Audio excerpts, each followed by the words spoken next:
Okay, well, thank you so much for taking your time. We meet Debbie and Pete again after Knock Up. Why the spin-off? Why was it so important to do it? I always want to see the adventures of people. So when we did Forgetting Sarah Marshall with Jason Segel and Russell Brand, afterwards we thought, Russell Brand's character was so interesting, let's make a whole movie about him.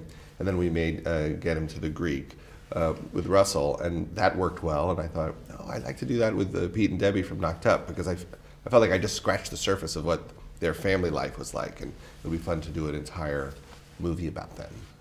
How was it to work with your wife and daughters? It's way more fun than you would assume. It's all about pacing out their food. If they're sugar crashing, then they don't even want to be there. But if I feed them at the right time, they have a lot of energy, and then I don't work them all day. I let them go home at lunchtime, and they like it. They like hanging out with the crew, and there's a lot of food around, and they like play acting and play fighting with each other. So it was fun, and it's the only time Leslie listens to me, so I like directing her. Okay, the movie I felt was really well written, and you made me care for the characters so much. Can you tell me how much of the story is based on your real life? Well, it's hard to say. Sometimes we say that a third of it is real, a third of it is based on things that have happened to our friends, and the really embarrassing parts are based on Paul Rudd's life. I really enjoyed that you had Melissa McCarthy and Lena Dunham as small characters, but they were so well written also. Can you tell me a little bit about them? Well, I was working with Lena Dunham on her TV show Girls, which I'm a producer on, and so the entire time I was writing This Is 40, I was also writing and producing on Girls with Lena.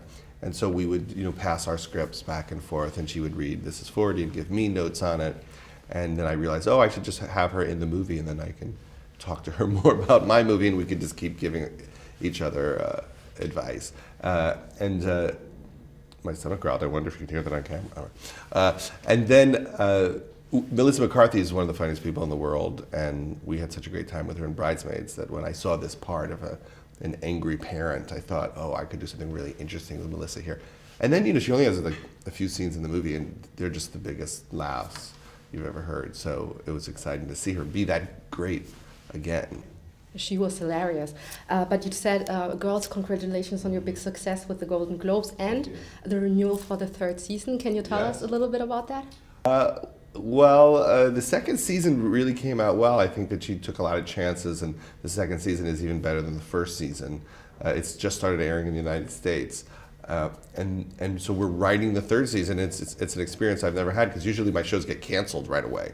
I've never had a show where I realize, oh my gosh, we're going to do this for 6 or 7 years. So now we have to really figure out how to pace, the story of her 20s.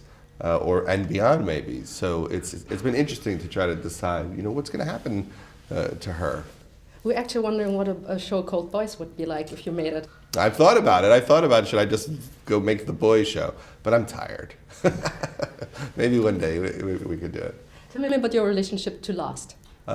Well, it's really more about Maud's relationship to Lost, which is she watched the entire series in 6 weeks and got very emotional. She used to put the soundtrack on in the car, and when she would hear the song they play when people die, she would just start crying in the car.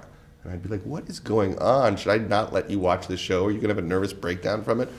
And I thought it would be fun to write about it in the movie, because I think this it exemplifies how technology is changing so fast. And people don't just watch TV, they watch the entire series in a couple of days or a couple of weeks. And is that good for kids? That debate, I think, is happening in every family's house. So Lost or Mad Men?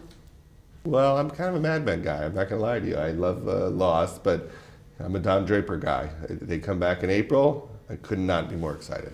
I love that. That was one of my favorite scenes with us. Thank you. Are you going to do more TV, or are you going to do more movies? What's your plan? Well, I'm about to produce the sequel to Anchorman. We're going to shoot that with Will Ferrell in March. And I don't know what to do next. I had an idea for a movie that I wrote with a friend, and then the actor wasn't available, so it fell apart, and now I have nothing, and I have no ideas. I have an idea for a play, so I might write a play, but I don't know. My idea might be better than me. I don't know if I'm good enough to write the idea. So I'm trying to figure out if I'm going to do that, But hopefully something will just occur to me in the shower at some point. Well, thank you so much for your time. Thank you. Nice to meet you.